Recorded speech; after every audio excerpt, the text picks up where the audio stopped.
Lesson 6. How did constitutional government develop in Great Britain? The rights of the Englishman. If bumper stickers were around in the 1700s, proud to be British would have been all over the place. American colonists loved the ideas of British. Great Britain was considered the greatest empire in the world. Britain had colonies all over the world. They could trade with any other part of the empire, while others, for the most part, could not. Ships were protected by the British Navy, considered to be the best navy in the world at the time. Major points of this session. The uncollected English Constitution. Before the white man came, the colonial experience, the road to 1776, and the states' constitutions. Terms to understand. Common law, the parts of English law that is derived from custom and judicial precedent rather than statutes, often contrasted with statutory law. English Bill of Rights. The Bill of Rights 1689, also known as the Bill of Rights 1688, is a landmark act in the constitutional law of England that sets out certain basic civil rights and clarifies who would be next to inherit the crown. The monarchy couldn't rule without the consent of Parliament, and the people of England have individual rights thanks to this document. Feudalism. The dominant social system in medieval Europe in which the nobility held land from the crown in exchange for military service, and vassals were in turn tenants of the nobles, while the peasants were obliged to live on their lord's land and give him homage, labor, and share of the produce, nationally in exchange for military protection. Terms to understand. Continuation. Magna Carta. Magna Carta, which means the Great Charter, is one of the most important documents in history as it established the principle that everyone is subject to law, even the king, and guarantees the rights of individuals, the right to justice, and the right to a fair trial. Parliament, in the UK, the highest legislature, consisting of the sovereign, the House of Lords, and the House of Commons. Petition of Rights. The Petition of Rights passes on June 7th, 16th, 28th, is an English constitutional document setting out specific individual protection against the state, reportedly of equal value to the Magna Carta and the Bill of Rights. Terms to understand. Continuation. The rights of Englishmen. The rights of Englishmen are the perceived traditional rights of English subjects and later English-speaking subjects of the British Crown. Rule of law. The restriction of the arbitrary exercise of power by subordinating it to well-defined and established laws. Rule of law is a principle under all persons, institutions, and entities are accountable to laws that are publicly promulgated, equally enforced, and independently adjudicated. Subject. Bring a person or country under one's control or jurisdiction, typically by using force. Struggles of power between English, monarch, and Parliament. The escalating conflict between the king and Parliament resulted in what is known as the English Civil War, 1642 through 1661. It was a series of armed conflicts and political machinations which parliamentarians, Roundheads, and royalists, Cavaliers, over principally the manner of government. Explain how they led to a system of separated powers and representative government. The traditional characterizations of the powers of the branches of American government are the legislative branch, responsible for enacting the laws of the state and appropriating the money necessary to operate the government. The executive branch is responsible for enacting the laws of the state and appropriating the money necessary to operate the government.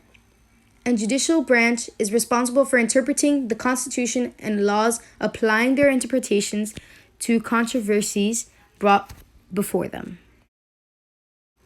Describe important constitutional documents that British history influenced our Constitution.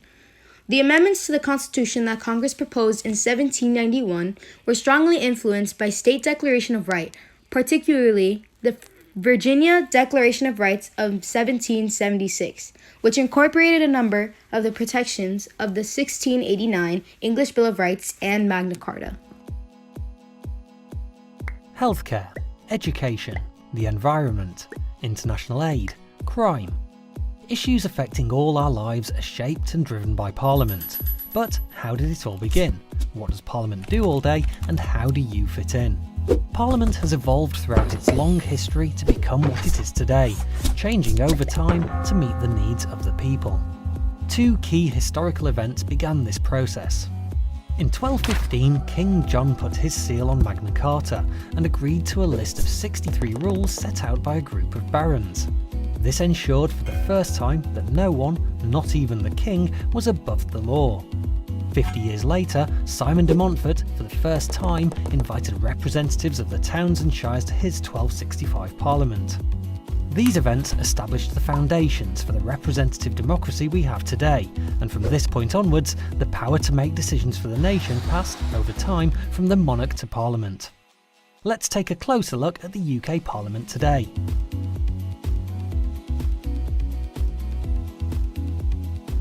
Parliament is made up of three parts: the House of Commons, the House of Lords and the Monarch.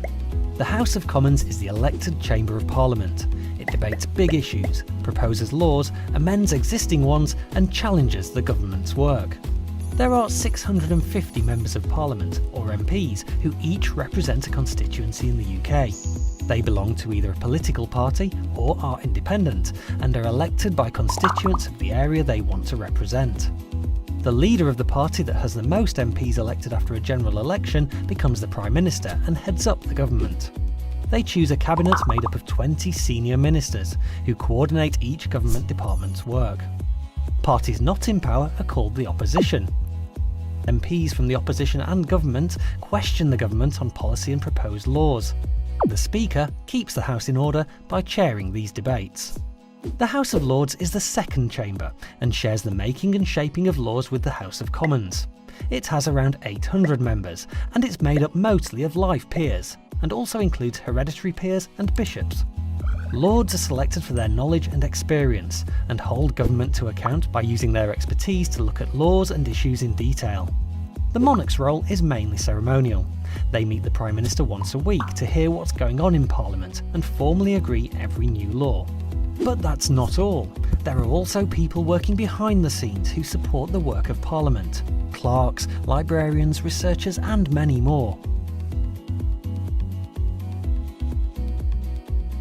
The government has been elected to run the country, and Parliament holds the government to account for us, the public. But how?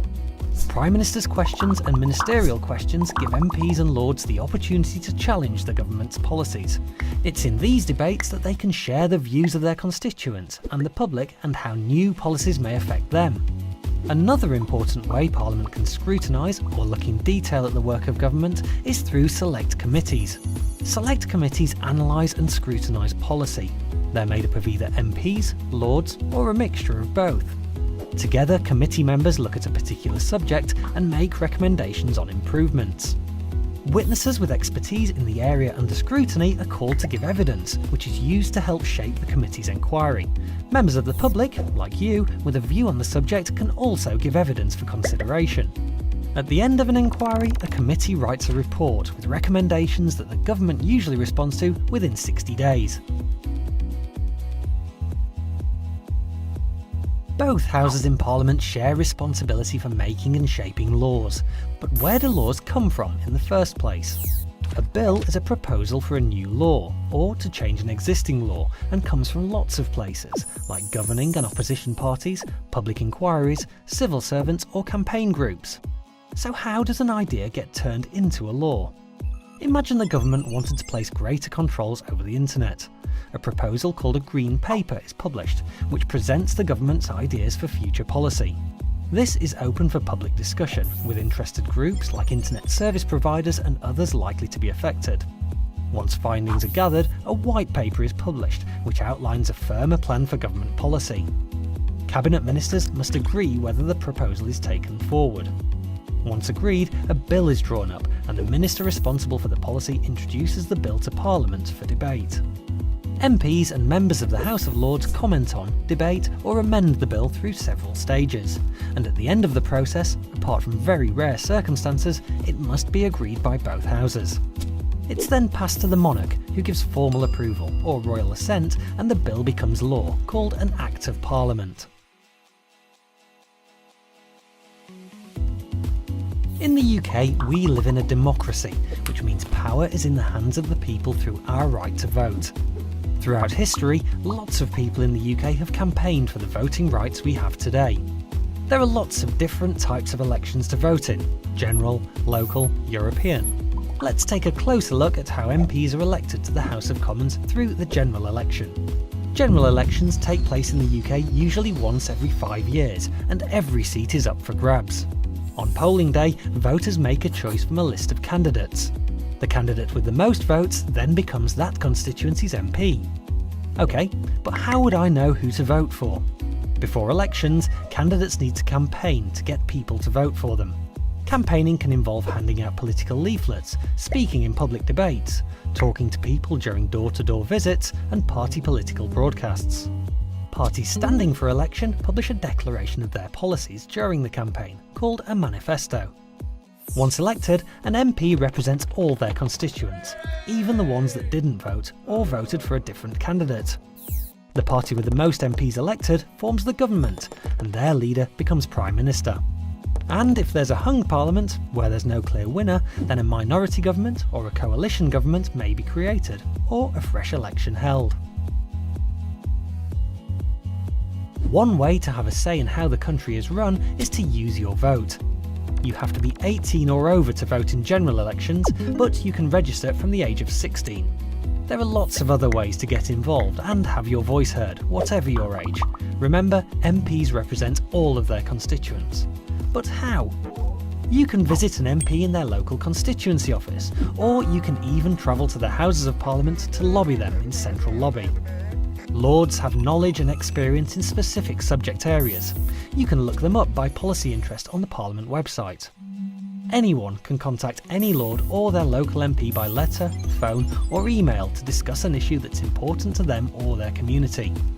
Sometimes though, there's strength in numbers, so to get your voice heard, you could join the youth section of a party or the UK Youth Parliament.